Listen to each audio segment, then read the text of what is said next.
el comienzo de una conferencia con este título en torno a Madrid, Ciudad Verde, dentro de la Semana de la Ciencia, teniendo en cuenta que nuestra institución, la Real Sociedad Geográfica, viene colaborando habitualmente durante ya bastantes años con la Comunidad de Madrid en actividades de esta naturaleza. Y este año la Comunidad de Madrid ha propuesto centrar el tema en torno al verde, lo verde, en torno al Pacto Verde de la Unión Europea, que es un pacto, bueno, es una declaración de la Unión Europea del año 2019, pero que tiene gran importancia porque ese pacto obliga, con más o menos fuerza, pero obliga a todos los Estados a seguir unas orientaciones, unas pautas. Entonces, esas orientaciones nos están condicionando y están condicionando a nuestra ciudad también, están condicionando a nuestra región, están condicionando a nuestro país, están condicionando a nuestra geografía. Pero en el caso nuestro, Madrid, Ciudad Verde, con la idea de que, o la idea que yo quiero transmitir, es que Madrid es una ciudad verde de siempre. Y entonces es como un eje conductor, una línea de una ciudad que se ha desarrollado prácticamente desde sus orígenes como capital, como ciudad verde. Por lo tanto tenemos, y es lo que voy a querer transmitir, tenemos unos condicionantes, si se quiere, o unas influencias, si se quiere, recientes, pero hay unas actuaciones a lo largo del tiempo, que es lo que me parece importante subrayar, unas actuaciones a lo largo del tiempo que permite calificar nuestra ciudad, o que yo me atrevo a calificar a nuestra ciudad como una ciudad verde.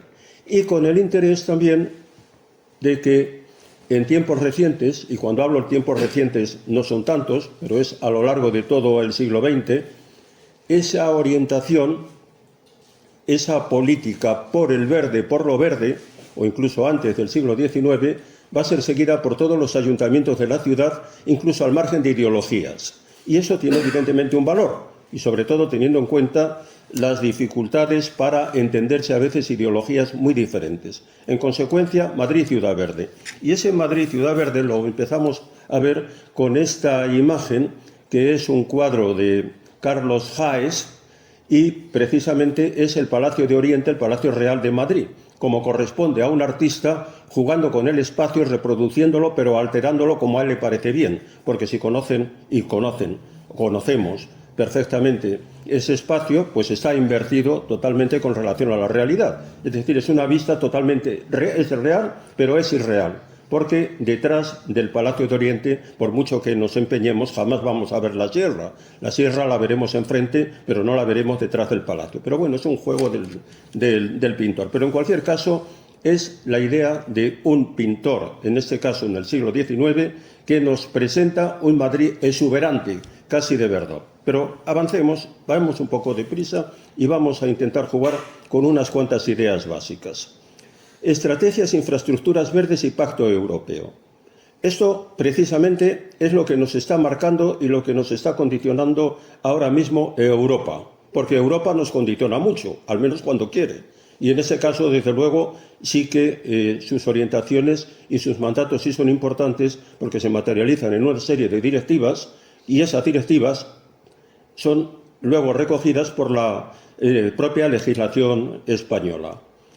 Dentro de estas, lo vamos a ir viendo, dentro de estas estrategias, pues es fundamental lo de la estrategia de infraestructuras verdes del año 2013, esa referencia, infraestructuras, conectividad y biodiversidad. En el año 2021, precisamente, esto es del 2013, pero en el año ya 2021, el propio gobierno español aprueba un plan de estrategia de infraestructuras verdes que es obligatorio de cumplimiento. Y algunas comunidades se anticipan, o algunos territorios o algunas ciudades se han anticipado mucho en el tiempo, y ese es el caso madrileño. La estrategia de infraestructuras verdes y el Pacto Verde. El Pacto Verde, bueno, con ese ideal y ese objetivo, ese ideal de conseguir la célebre neutralidad climática para el año 2050, es decir, recogiendo, por otra parte, los acuerdos del clima de París.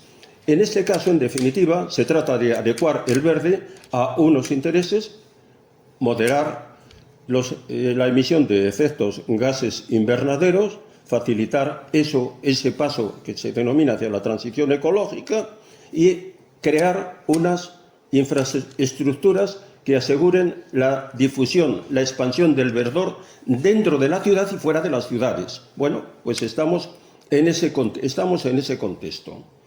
Eso se está produciendo en una ciudad y en un espacio que es el nuestro. Estamos en un contexto en el que las superficies artificiales, pues evidentemente las superficies artificiales cada vez son más extensas. Se produce y hay un fenómeno de artificialización del suelo, simplemente por el fenómeno de expansión de las ciudades. En el caso madrileño, evidentemente. En el caso madrileño sí me parece significativo el gráfico que les presento, porque esto, o que os presento, me cuesta casi trabajo el tú y el de usted, así que alterno ese tú y ese usted, que es lo que me obliga a la costumbre.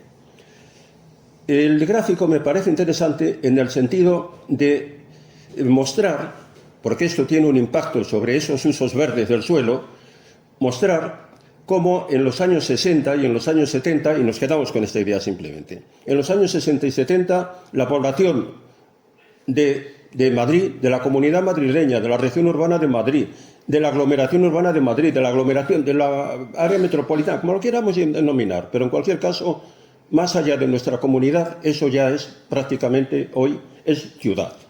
Pero en resumidas cuentas, aquí lo que estamos teniendo es, con relación a esta comunidad, que en 1960 o en 1970, que son los datos que yo he recogido aquí para destacar, la mayor parte de la población vive en la capital, vive en la ciudad, y evidentemente en el resto del territorio la proporción es muy pequeña. Bueno, pues a partir de ahí lo que hay es un proceso en el que la población de la capital se mantiene muy estable, pero la población de toda la periferia, de todo lo que es esa región urbana, pues crece espectacularmente, hasta el grado de que en la actualidad viven más personas fuera de la ciudad de Madrid que en Madrid. Y eso es fruto de un proceso espontáneo y eso es fruto también de unas estrategias. Y eso tiene un impacto evidentemente sobre el verde. Este es otro gráfico en el que demuestro lo mismo, nada más que haciéndolo con un porcentaje. Nos quedamos solamente con uno. En 1960, en este caso, el 87% de la población de la región madrileña, vamos a llamarlo así, vivía en Madrid capital.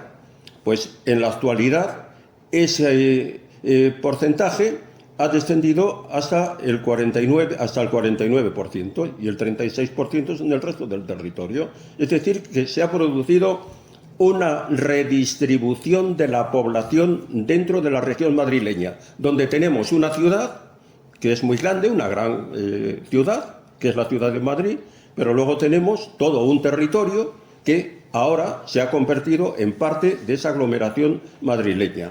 Evidentemente eso es fruto de una construcción importante, que es lo que se muestra en este gráfico. Una construcción de viviendas, una construcción a lo largo del tiempo muy grande. Evidentemente, desde el año 2010 hay una caída muy fuerte en la construcción de viviendas, pero no obstante, la construcción de viviendas sigue siendo muy fuerte. Y entonces, yo he puesto aquí, durante décadas mucho cemento y poca naturaleza. ¿Cuáles son esas décadas en tiempos recientes? Pues evidentemente desde esos años 60. En los años 60 hemos quedado que la población está concentrada en la ciudad de Madrid. A partir de los años 60, la población incluso de Madrid, en el año 60 son 2 millones, en el año 70 es 1 millón más, son 3 millones, pero es que ahora tenemos esa misma población de los célebres 3 millones más o menos.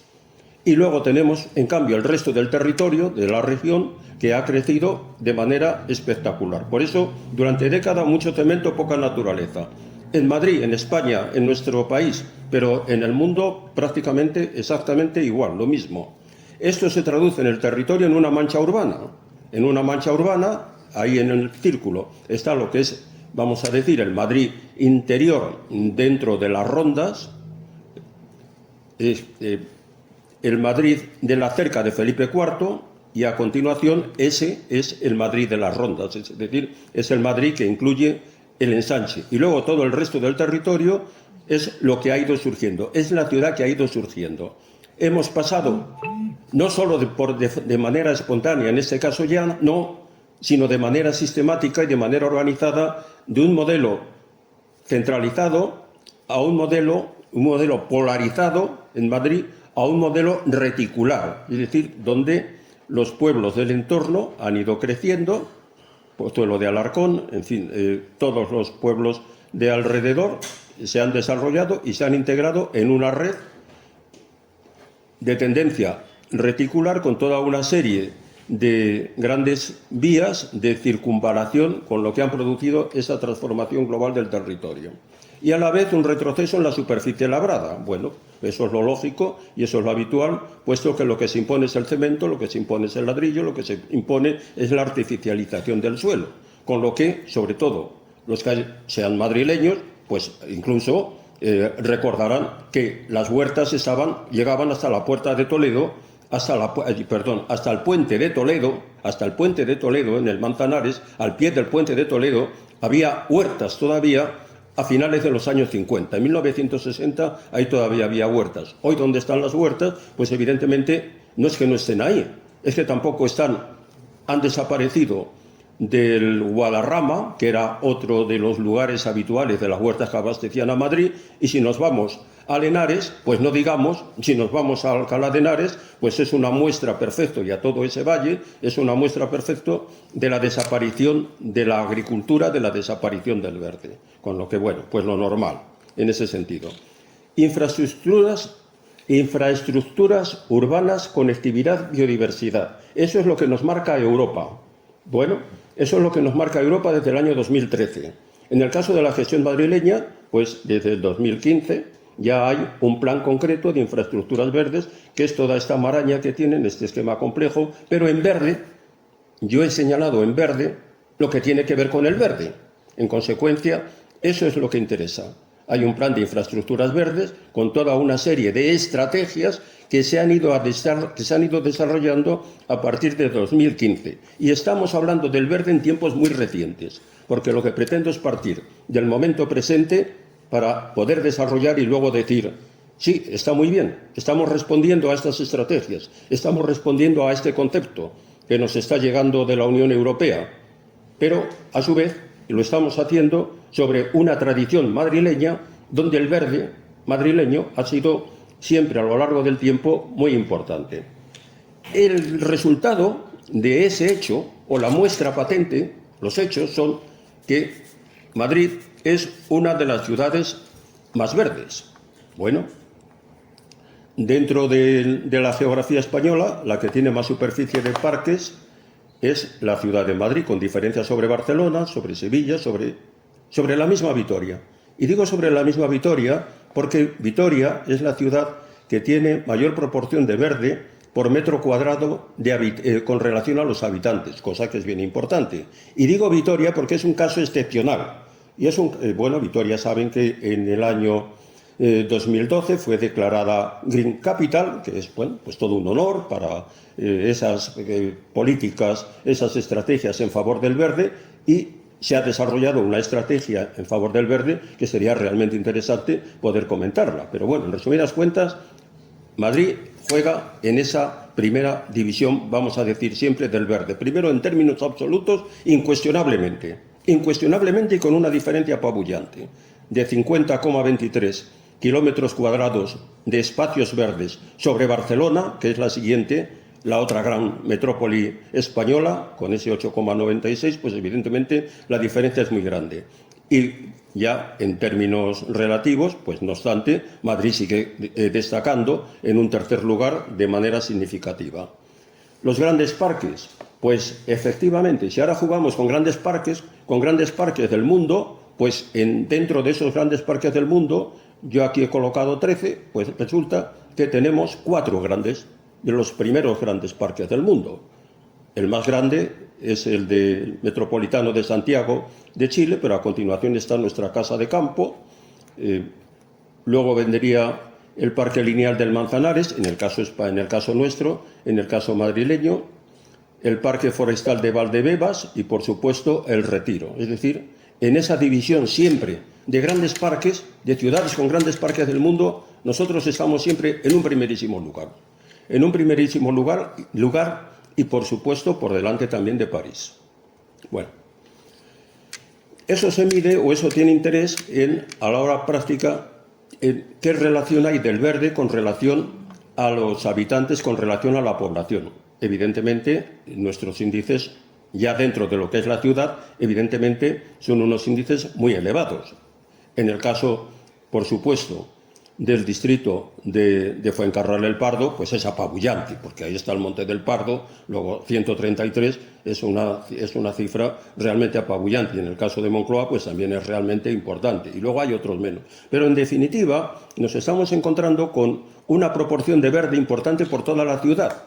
Aquí se manejan unos índices, en este caso son índices de arbolado, y esos índices de arbolado pues parten son unos indicadores que lo califican en adecuado, aceptable e inadecuado. Ese adecuado es el verde, el amarillo es lo que está aceptable y lo que no es inadecuado pues es el núcleo central de la ciudad. Pero el resto de la ciudad realmente pues estamos en unas proporciones muy altas. Para la Organización Mundial de la Salud, la idea es que, o el estándar es que 10 metros cuadrados por habitante sería lo adecuado.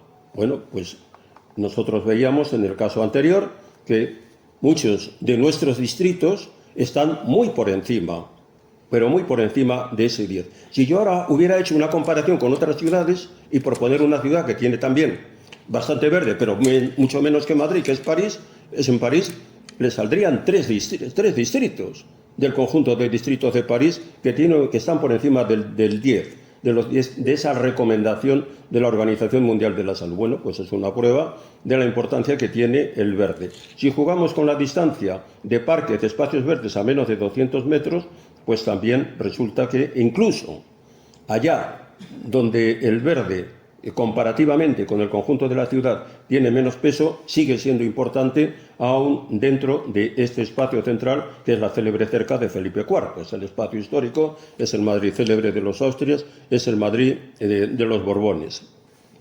Si jugamos con otra escala, por comparar algo más con otras ciudades del mundo, pues en la cobertura vegetal, pues estamos también en una excelente posición. Aquí he puesto varias ciudades, y Madrid ni más ni menos, que nos aparece ahí en un tercer lugar. Bueno, pues eso está bien. En resumidas cuentas, ¿cuáles son los hechos? Los hechos es que Madrid es una ciudad muy verde. Los hechos es que hay unas recomendaciones de la Unión Europea. Bueno, pues nosotros venimos cumpliendo esas recomendaciones de la Unión Europea, incluso desde mucho antes de materializarse ese plan de estrategia de infraestructura verde y de materializarse ese pacto verde. Pero yo decía antes, pero es que Madrid es una ciudad verde, ya era una ciudad verde antes. Claro que era una ciudad verde antes. Aquí tenemos nuestra ciudad, tenemos nuestro eje, que es el Manzanares, está comparado en 1790 y en la actualidad, simplemente para mostrar en un caso en la actualidad, pues la mancha urbana ha crecido espectacularmente. Lo único que vemos que permanece en el tiempo es la Casa de Campo, la tenemos aquí. Esto es Madrid a finales del siglo XVIII, que es poco más de lo que era esa cerca, poquísimo más, algún arrabal, pero poquísimo más de lo que era esa cerca de tiempos de Felipe IV, y hay un medio natural que es el que nos explica que es ciudad verde. Es ciudad verde porque evidentemente hay unos cursos fluviales y sobre todo hay unos suelos que se están juntando y que propician también el verdor, que propician el aprovechamiento del agua y en consecuencia aprovechamiento agrícola o creación de jardines, porque estamos en el piedemonte serrano de la sierra y están llegándonos los aluviones, están llegando esos materiales de descomposición del granito, esas arenas, y esas arenas se superponen sobre las arcillas, sobre un manto freático inferior de arcillas impermeables. En consecuencia, eso genera la posibilidad de que haya agua y agua en abundancia en la parte oeste de hoy lo que es nuestra aglomeración. Más, evidentemente, en esa parte oeste que en la parte del este, pero en cualquier caso ya hay un medio privilegiado. Y hay unos cursos de agua, hay unas corrientes. Está el Manzanares, está el arroyo Meaques, está el arroyo de Antequina, o estaba, porque ahora está oculto prácticamente. Lo estoy comparando en el pasado y en el presente, pero para que vean que siguen estando en el mismo lugar y que siguen teniendo una influencia. Ahí está ese arroyo de la Castellana, que funciona estupendamente porque es el que nos inunda las estaciones del metro, especialmente las del Banco de España, como corresponde cada vez que llueve, y eso está bien. Pues nos demuestra que evidentemente nos trae a la vida del madrileño de hoy el hecho de que ahí teníamos un gran río. Pero bueno, como ahora estamos hablando del verde, pues es una maravilla porque ese eje nos va a permitir ese espléndido paseo de Recoletos, a continuación el paseo del Prado, ese eje de verdor y eso que hoy se ha convertido en patrimonio mundial, en patrimonio de la humanidad por el entorno que se genera en torno a ese espacio. Está el arroyo de la Broñigal, evidentemente también, y está el arroyo de la Gavia, que eso nos suena un poco lejano y ahora casi lo conocemos más, por el centro comercial La Gavia, y poco, o casi, no sé si conocemos o recordamos, que ahí desde luego lo que da entidad a ese espacio es un arroyo. Y ese arroyo es un arroyo que por otra parte tiene también su interés porque ha sido punto de origen o ha permitido la vida en el Paleolítico, y vayan entonces al Museo de San Isidro y entonces ahí encontrarán unos maravillosos, unos magníficos stands donde les van a mostrar la importancia que tuvo ese espacio en esos tiempos del pasado. En torno, bueno, esto nos permite decir que Madrid se estructura en su medio natural en torno a o como tres colinas o en unos interfluvios. Un interfluvio, primero, una colina primera, que es la del Manzanares y la Castellana. Eso es una colina, y eso está en alto descendiendo hacia corrientes de agua. Y a continuación nos vendrá otra colina, otra parte elevada, que es la que va desde la puerta, vamos a jugar con la ciudad, desde Cibeles, pues evidentemente va en altura hasta llegar a la Plaza de Toros, a Ventas. Todo eso es otra colina, y detrás de Ventas, pues evidentemente está el arroyo de la Broñigal. Y a continuación todavía tendríamos otra colina más, que es la que nos llevaría hasta el río Jarama. Bueno, pues eso ha propiciado a lo largo de la historia la existencia de toda una serie de espacios verdes, de palacios, palacetes, de la nobleza, de la corte de la nobleza, que han sido utilizados porque hay un medio natural que lo ha hecho posible porque ha habido agua. Entonces, evidentemente, el medio natural es un condicionante realmente importante. La casa de campo, el retiro, la fuente del Berro, apoyándose siempre en ladera y apoyándose siempre de forma en terrazas, descendiendo hacia unas corrientes de agua. A lo largo de la historia, pues la casa de campo,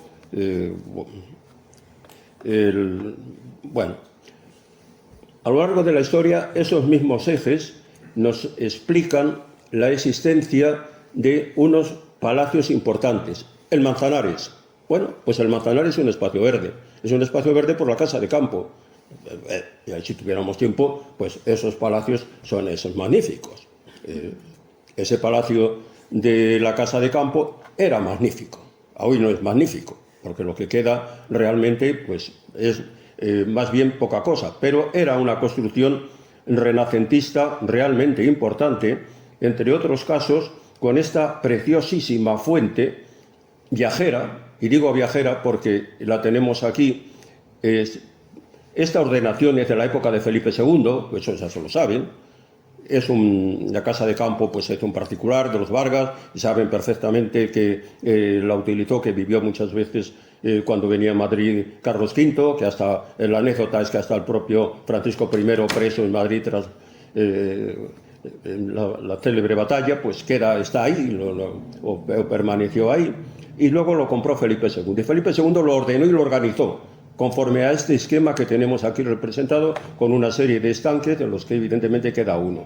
Hay estanques porque ahí estaba el arroyo Meaques muy cerca, que es el que abastecía de agua fundamentalmente a esos estanques. Pero iba a referirme a los elementos ornamentales, aparte de que sea un palacio renacentista importante, los elementos ornamentales lo eran. La estatua de Felipe que se pondrá ahí, la estatua de Felipe III, que es la que tenemos en la Plaza Mayor, y esta fuente, digo viajera, porque viaja tanto que ahora la tenemos encerrada y escondida en las colecciones reales. Pero vayan a las colecciones reales porque solamente ver la fuente es una auténtica maravilla, es una presencia, es una joya del Renacimiento, del siglo XVI. El Manzanares es un eje, y es un eje cortesano, pero es un eje popular y castizo, con todo lo que eso nos da para una conferencia, hablar de eso.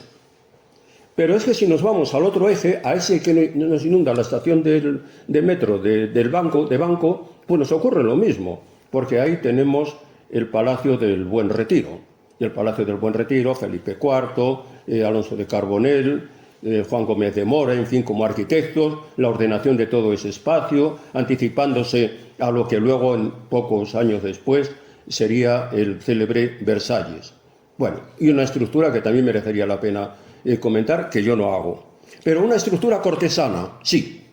Este es el eje del Prado, este es el eje de la Castellana, este es Alcalá y esta es la Castellana. El descendente es la calle de Alcalá, con una puerta de Alcalá anterior a la que hoy existe.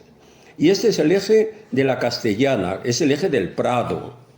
Y ese eje del Prado es, he dicho antes,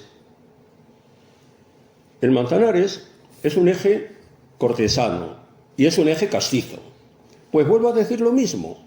El eje del Prado es un eje cortesano y es un eje castizo. Y entonces, evidentemente, cortesano en torno al palacio, pero castizo, porque aquí tenemos ya en el siglo XVI esta imagen que hay aquí representada, pues corresponde, esta es del siglo XVII, pero en el siglo XVI ya estaba tal cual está, aparece aquí representada, entre otras cosas, con este elemento tan popular como era esta torre de la Parada. Bueno, es una torre donde los músicos pues tocaban ahí los ministriles, se llamaba entonces en la época, y hacían sonar sus flautas, sus tambores, y bueno, pues atraían al público madrileño que paseaba por esa zona. También eje popular y eje madrileño. Y aquí hay otra representación que no comento porque corresponde a principios del siglo XIX. Este es el final de la calle del Paseo del Prado, y aquí lo que tenemos es la puerta antigua de Atocha y ya construido el hospital de San Carlos. Y en el eje en el río, en el Manzanares, pues tendríamos otra vez el Palacio de la Florida. Este Palacio de la Florida es el palacio también de Príncipe Pío, es decir, donde está la estación de Príncipe Pío, pues lo que tendríamos es un palacio, donde está exactamente donde están las iglesias de San Antonio, las dos iglesias de San Antonio de la Florida, pues ese es el Palacio de la Florida, o es el real sitio, porque acabó siendo el real sitio de la Florida, con una historia larga e interesante y una arquitectura también interesantísima desde el punto de vista del Renacimiento, que evidentemente tampoco es ahora para explicar, pero que sí que merecería la pena comentario.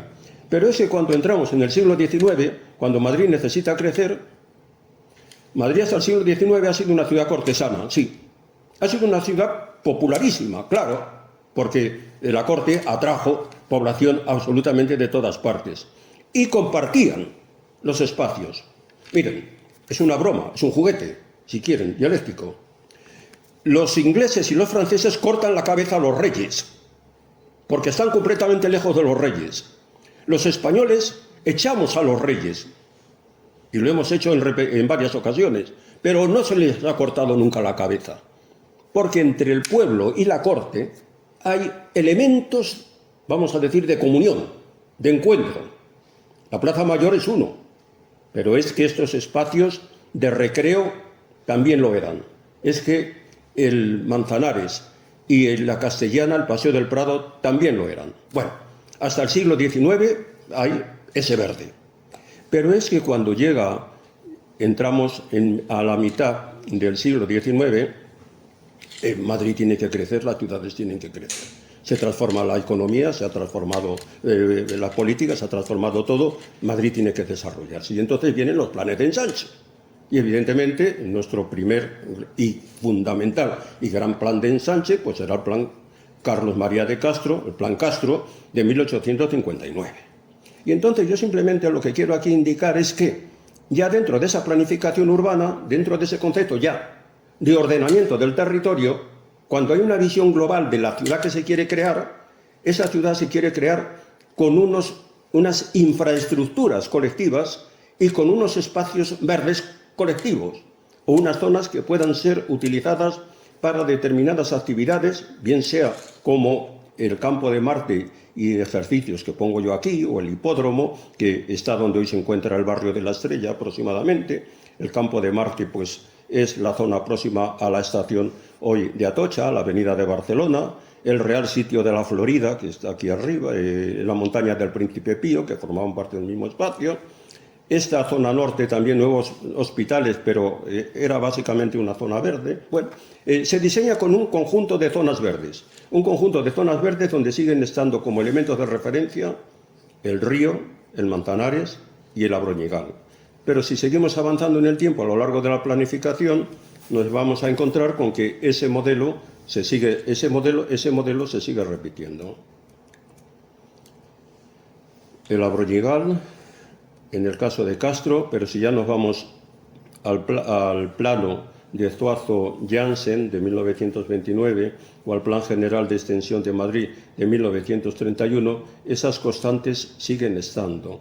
Y ese interés por el verde sigue estando. Siempre está el verde en el caso madrileño. Siempre hay la presencia y la preocupación por los jardines. Claro, la verdad es que si hubiera hecho una comparación con el París de Haussmann, pues también les mostraría una estructura muy parecida de colocar en los extremos, al oeste y al este de la ciudad, al norte y al sur, al oeste el Bois de Boulogne, al este el Bois de Vincennes, al norte les Buttes de Chaumont y al sur Le Mont de Souris.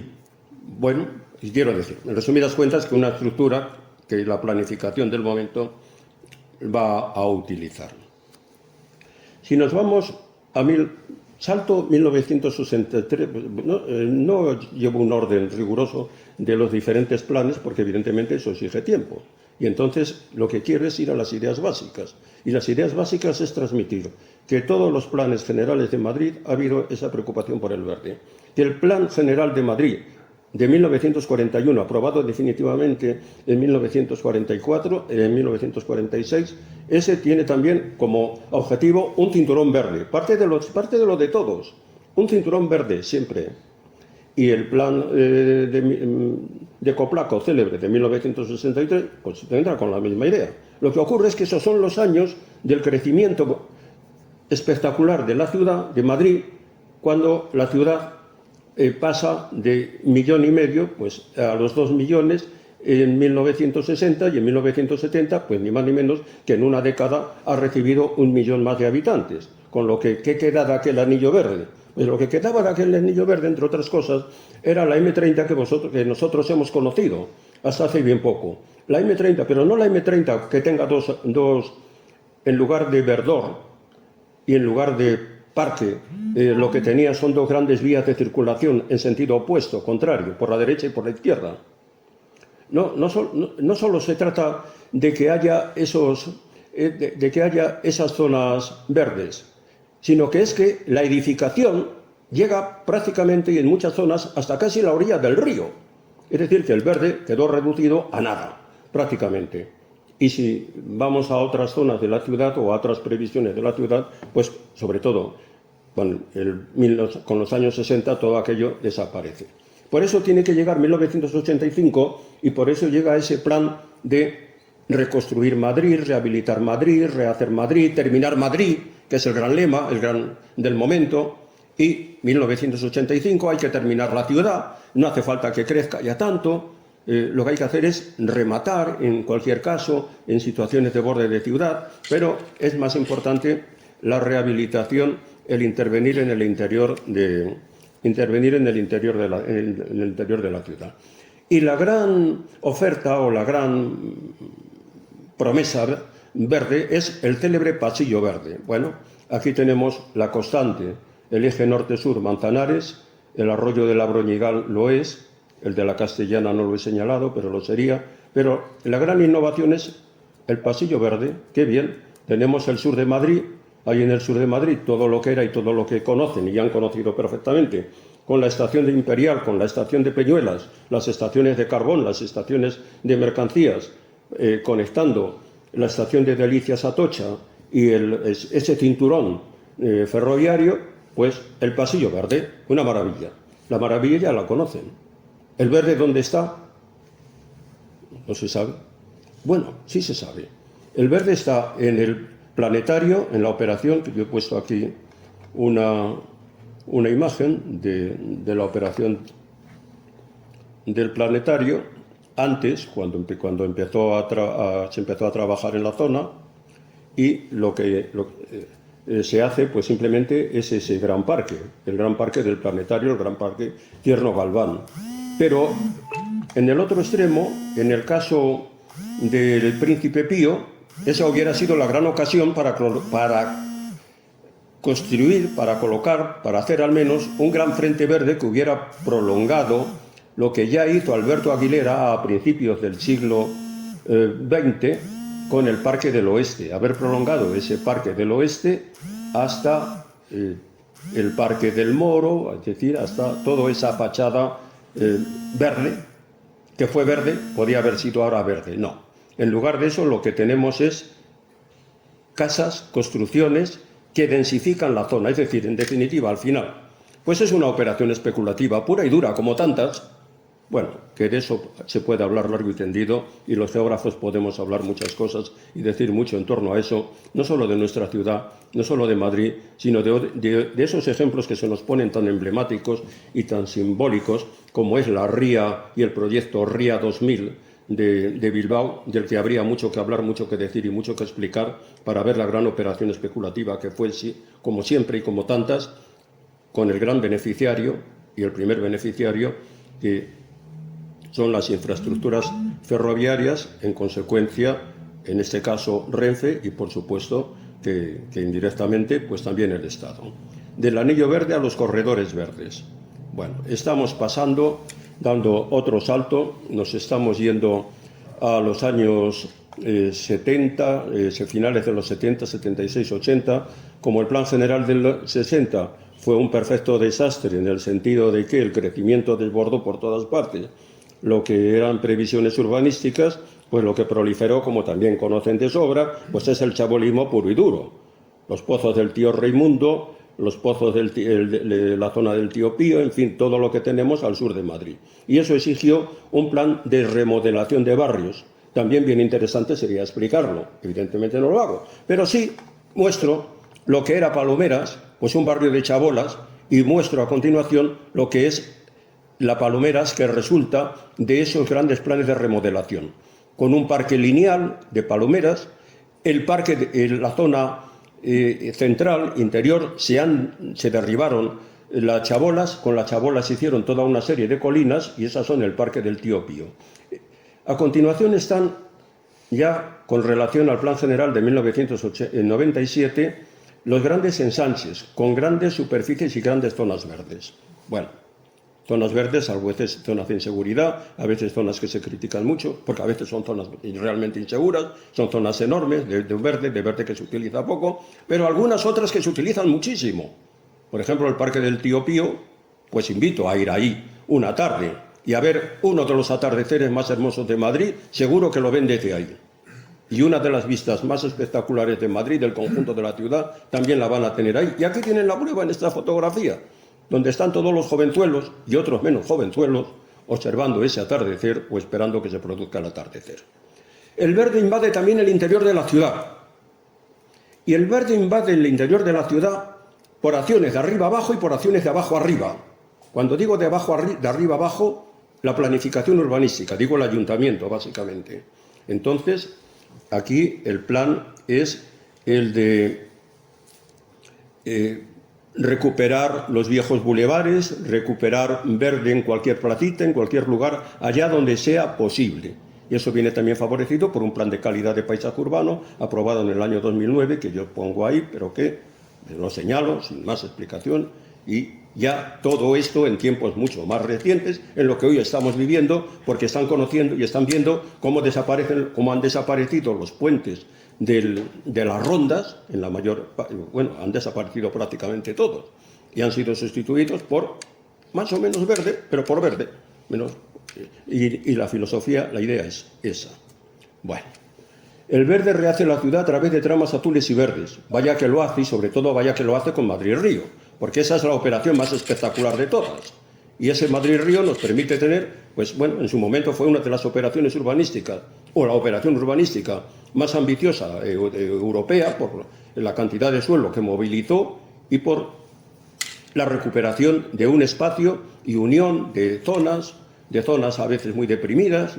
Pues hoy se ha convertido en una de las zonas preciadas de Madrid y una de las zonas de gentrificación. Eso nos llevaría a los geógrafos también a hablar mucho de esos procesos de gentrificación, precisamente en unas zonas tremendamente deprimidas desde el punto de vista social y desde el punto arquitectónico de malísima calidad, que era la que se había construido en los años 60, precisamente cuando yo dije antes, ¿qué fue de aquel plan del 63? Poca cosa, porque realmente lo que fue es que el ladrillo y el cemento vaya que se invadió las orillas. Como que es que el Estadio Vicente Calderón se construye encima del cauce materialmente y prácticamente del río. ¿Dónde están ahí los respetos a zonas de inundación, a zonas de bla, bla, bla, de lo que es zona de policía, zona de seguridad, todas esas cosas que marca nada de aquello? Bueno, pues esta es la operación inversa, donde hay un intento de recuperar, de construir ciudad y hacer ciudad. Por lo tanto, en ese sentido, una operación muy espectacular. También para explicarla con calma y con tranquilidad, para poder hablar de su efecto también en la recuperación de patrimonio, de recuperación la ermita de la Virgen del Puerto, pero también en la construcción de elementos nuevos arquitectónicos de vanguardia, como algunos de sus puentes.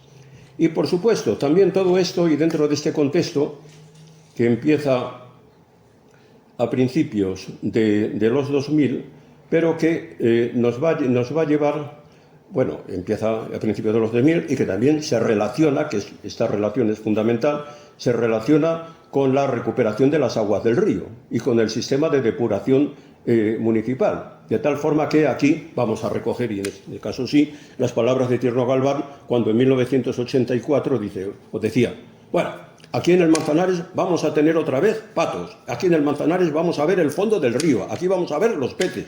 Pues ahora, a ir, que ya hemos paseado muchísimo por las orillas del Manzanares, vemos los patos, vemos el fondo del río, se ha conseguido la depuración de las aguas. Los toledanos siguen enfadadísimos siempre con Madrid, pero los toledanos no conocen Madrid lo bien que se ha recuperado el agua. Digo lo enfadados que están siempre con Madrid, porque siempre acusan a los madrileños de que les estamos ensuciando el Tajo.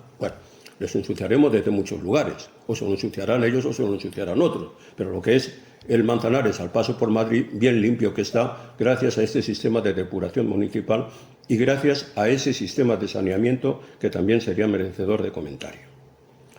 La recuperación del verde llega a todas partes, sí. Llega a todas partes, a unas más y a otras menos.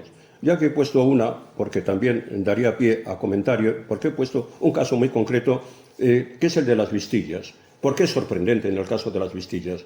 Porque es un parque, es un jardín, en la estructura que lo conocemos de los años 40, pero ese es un espacio verde y abierto que existía anteriormente.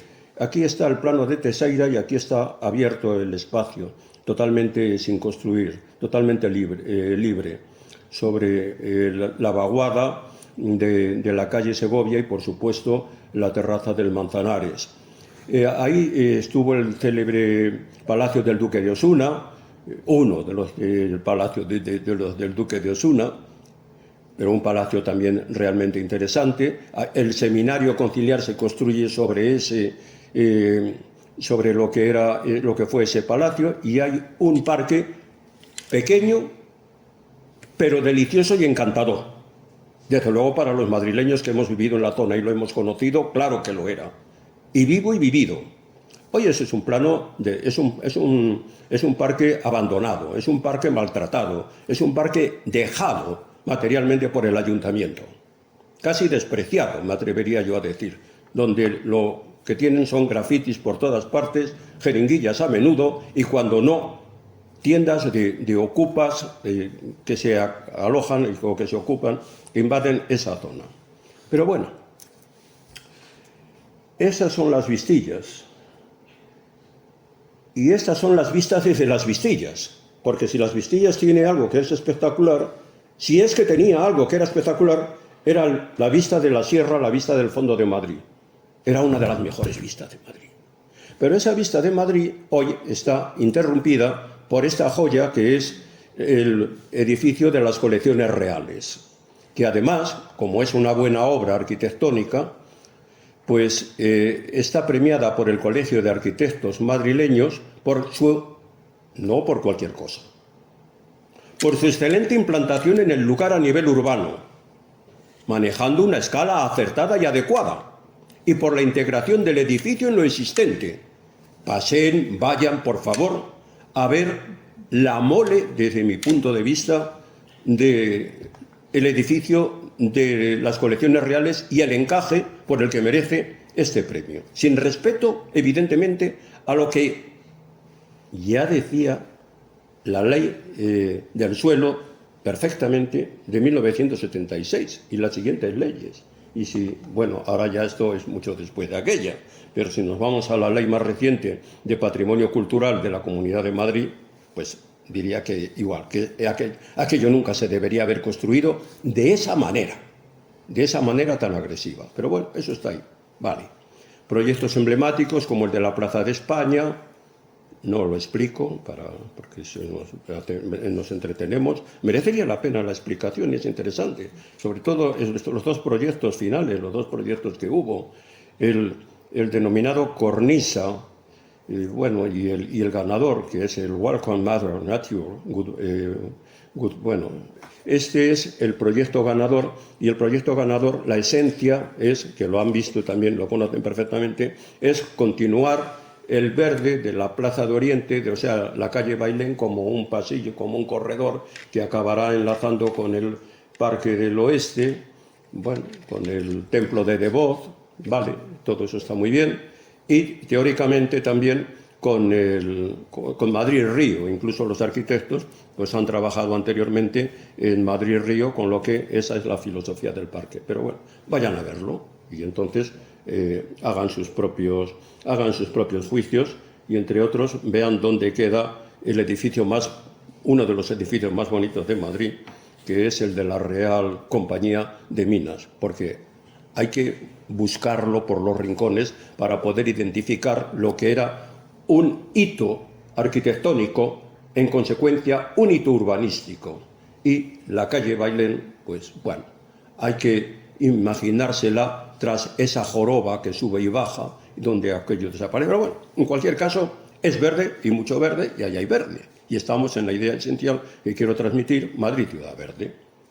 Pero en los nuevos ensanches también Madrid, ciudad verde, no solo con las grandes superficies, no solo con los grandes parques, como el Parque Lineal que les mostraba anteriormente, como el Parque de Orcasitas, no solo eso, sino actuaciones interiores, como esta, que es una de las, pues en su momento, más novedosas y más, bueno, es el Boulevard, no sé si lo conocen, pero merece la pena echar un vistazo, sacar un billete de metro y acercarse para ver el Boulevard Bioclimático de la Naturaleza de Vallecas. Son 3 grandes torres, es un boulevard, es un espacio cerrado, es una avenida, pero relativamente pequeña, reducida, y en el eje, a modo de boulevard, en lugar de plantar árboles, lo que se han construido son 3 grandes estructuras, se llaman climáticas, porque generan, mediante un sistema de pulverización del agua, pues un efecto de vaporización que consigue disminuir la temperatura. Bueno, es interesante, merecería incluso la pena en algún momento, incluso a lo mejor alguna visita, algún recorrido por esa zona. Yo decía, el verde de arriba abajo, de arriba abajo, del poder del ayuntamiento, de la corte, del poder constituido abajo, pero también el verde de abajo arriba. De abajo arriba son los huertos espontáneos, son los huertos urbanos. Estos huertos urbanos, estos huertos, bueno, tienen mucho carácter, mucho sentido. La mayoría son vecinales, otros son terapéuticos porque están relacionados con hospitales o también con relación al tema de salud mental. Otros pertenecen al ayuntamiento, otros son de la universidad. Porque en este caso, sobre todo la Universidad Politécnica juega un papel y está jugando un papel determinante en esta promoción de estos sistemas de enverdecimiento de la ciudad.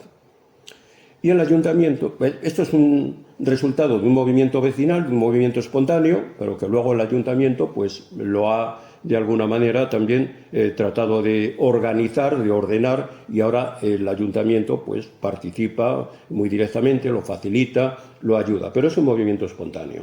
Pero bueno, en Madrid 64 es el dato que yo tenía ahí, de los huertos urbanos que hay en 2021, 64. Vamos a colocarle ceros, 64.000 en Copenhague.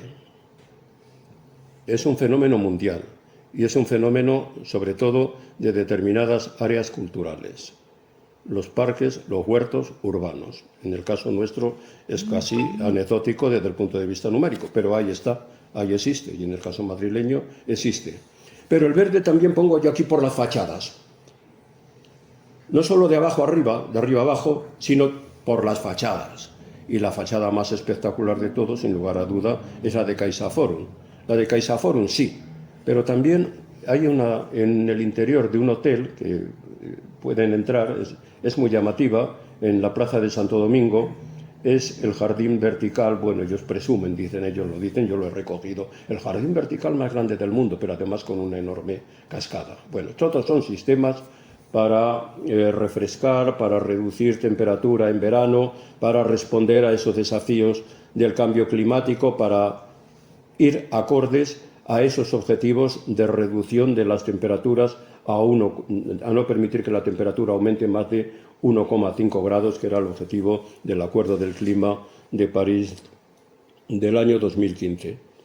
Por las fachadas el verde y por los tejados. Por los tejados y muy importante, y bueno, y en este caso estamos otra vez con la Universidad Politécnica de Madrid, sobre todo con este grupo, esta Sociedad Española para la Promoción de la Naturación Urbana Rural, Foro Agrario, pero que mueve y agrupa multitud de empresas especializadas en las grandes superficies, en las grandes cubiertas verticales, con una justificación, que ni me entretengo, se supone que cada aumento de un grado más de temperatura supone que son, he puesto aquí, 3,8 de demanda de aire en verano, de demanda de aire acondicionado. Es decir, por un grado de temperatura sí sube exponencialmente la demanda de energía. Pero a lo mejor se entiende mejor si digo que una superficie asfáltica en verano llega a aumentar el suelo hasta 37 grados la temperatura, hasta 37 grados el suelo. Bueno, eso evidentemente está produciendo un efecto está acentuando el efecto de isla de calor que siempre tiene la ciudad. Bueno, una de las posibles respuestas, pues los célebres tejados verdes, las cubiertas verdes. La más grande, pues esta de la ciudad financiera, que probablemente conocen, de la ciudad financiera del Banco de Santander, en Boadilla del Monte. Y es muy interesante y también pues merece una visita para verla in situ y cómo se resuelve. También la agricultura y la huerta por los cielos de Madrid.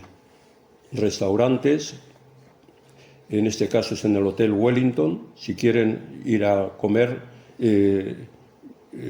verde, lechugas, tomates, un plato que acompañe de verduras. Ellos, las verduras que ofrecen son las que cultivan en ese propio huerto urbano del Hotel Wellington. Así que en un sitio bien castizo, ahí tienen un huerto. Y luego la Torre de Cristal como otro ejemplo también de jardines en el interior.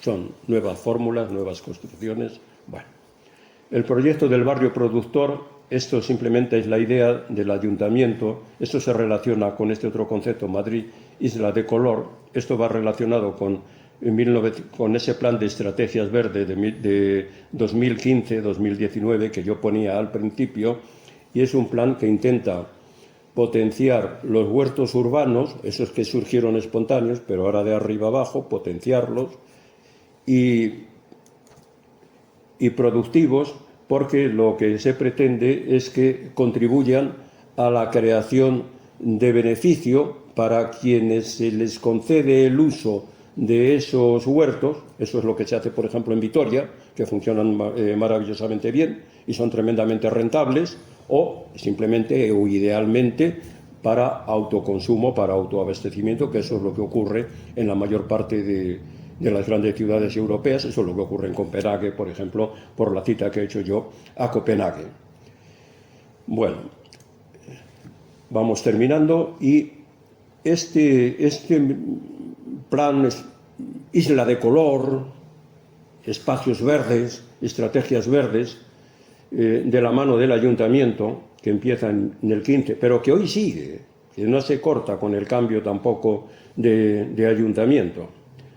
Esto se materializa también, o se quiere materializar también, en el denominado bosque metropolitano, que es una serie de unir los grandes parques que hay alrededor de Madrid, con un cinturón verde.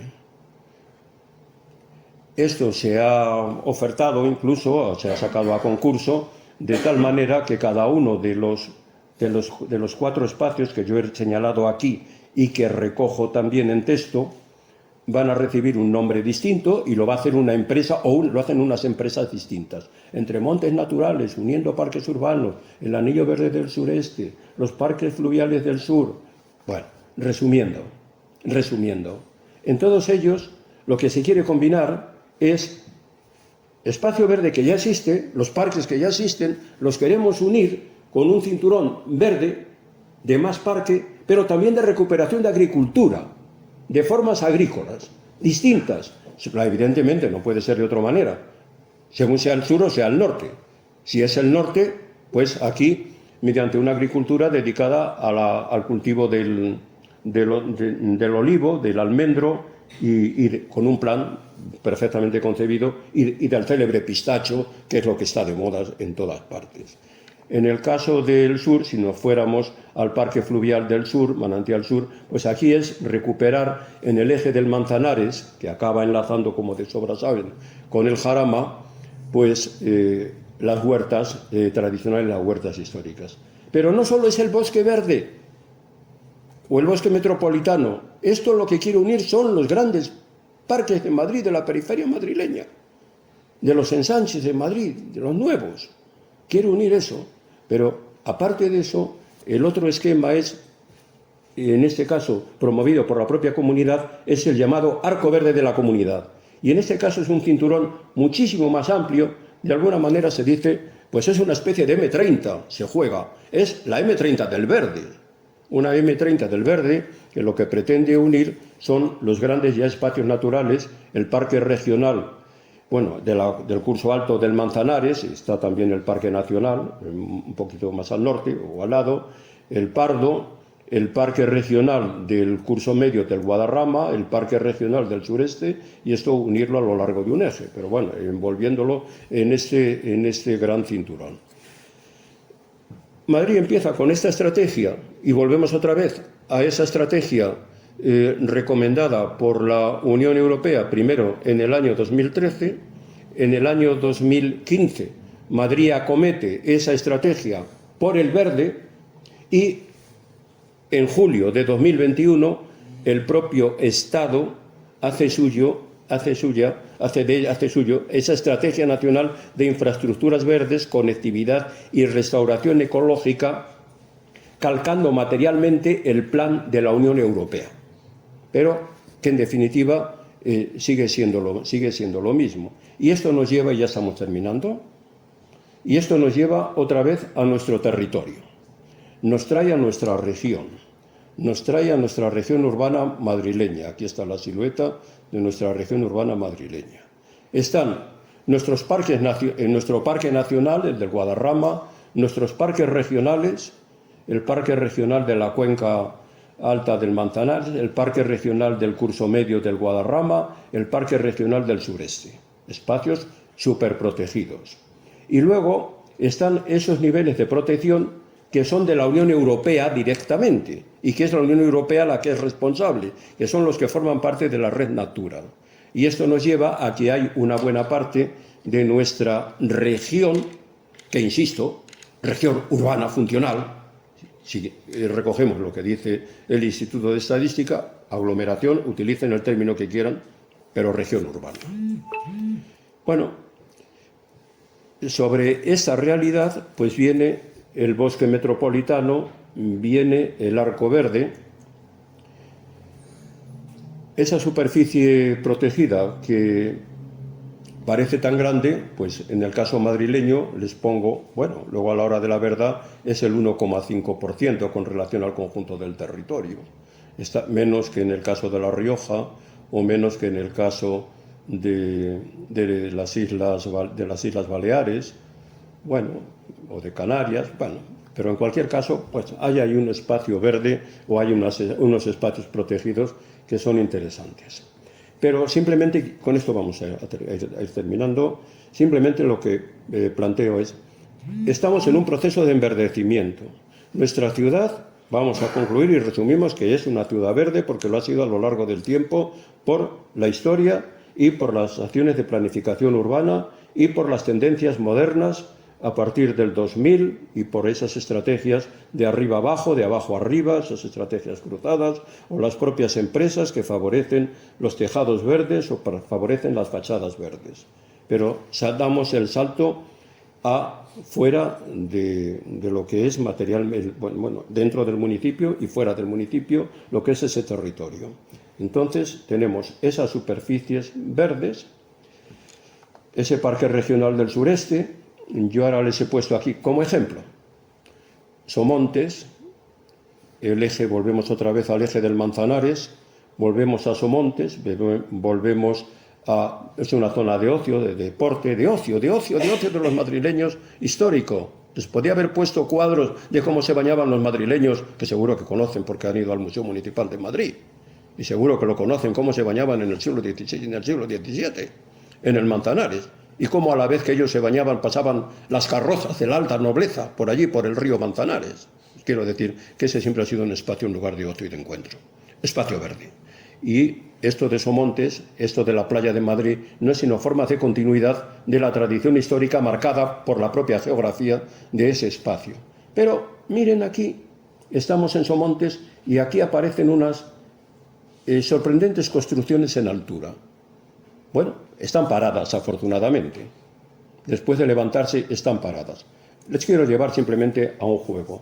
Al juego de la alternancia de que sí, naturaleza, mucho verde, todo eso contra el cambio climático, todo eso contra la pérdida de biodiversidad, todo eso a través de los huertos productivos para hacer frente a la escasez de alimentos, a la falta, a los problemas de energía, o sea, al ahorro energético. Bueno, todo eso está muy bien, pero también está la planificación urbana. Y la planificación, es decir, vamos a terminar diciendo la contraposición entre el verde y el cemento, entre el verde y el gris, entre los intereses, vamos a decir, en general, de la ciudadanía en cuanto a espacios abiertos, espacios libres, e intereses especulativos, a veces tremendamente fuertes, de ocupar absolutamente todo. Si eso lo tradujera en la legislación, podríamos jugar con ello. Eso nos lleva más tiempo, no lo voy a hacer. Pero sí voy a decir que al tiempo que la legislación de protección medioambiental es cada vez más fuerte, que es importante la Ley de Patrimonio Natural y de Biodiversidad del año 2007, que se reforma, se actualiza en el año 2018 y que es muy importante realmente, pero también hay que decir que las leyes del suelo cada vez se van liberalizando más. Se van liberalizando más hasta llegar a esta que se nos ofrece en el caso madrileño para 2024, pero que no es problema madrileño, es problema general. donde lo que se propone es que todo el suelo, como se supone que tenemos un problema habitacional realmente grave e importante, pues el problema es que lo que necesitamos es más suelo para vivienda. Y si necesitamos más suelo para vivienda, aquí lo que nos está incomodando es que tengamos el suelo, es que los planes generales del suelo nos estén calificando el suelo. Es decir, que nos estén diciendo lo que es suelo protegido, lo que es suelo para infraestructura, lo que es suelo para usos terciarios, lo que es suelo residencial. Pues lo solucionamos de manera bien simple y bien sencilla. Todo es suelo urbano. Se puede edificar donde queramos. Hay unos límites. Los límites están en espacios naturales, espacios protegidos. Quiero decir, la historia y la tradición nos lleva el contraste y el conflicto entre el verde, el cemento y el gris, entre la legislación de medio ambiente y la legislación urbanística de creación del suelo. Bueno, eso nos lo viene en el pasado. El futuro que se nos ofrece, pues es el mismo, es decir, el conflicto. Pero en ese juego de conflicto, realmente y al final, nosotros hagamos un canto positivo por nuestro Madrid, porque a pesar de todos los pesares, Madrid es ciudad verde. Y la propuesta no para Madrid, la propuesta para las ciudades del mundo es esta que se conoce como el lema de Singapur: no hagamos un jardín en la ciudad, sino que la ciudad la construyamos en un jardín, que todo sea un jardín.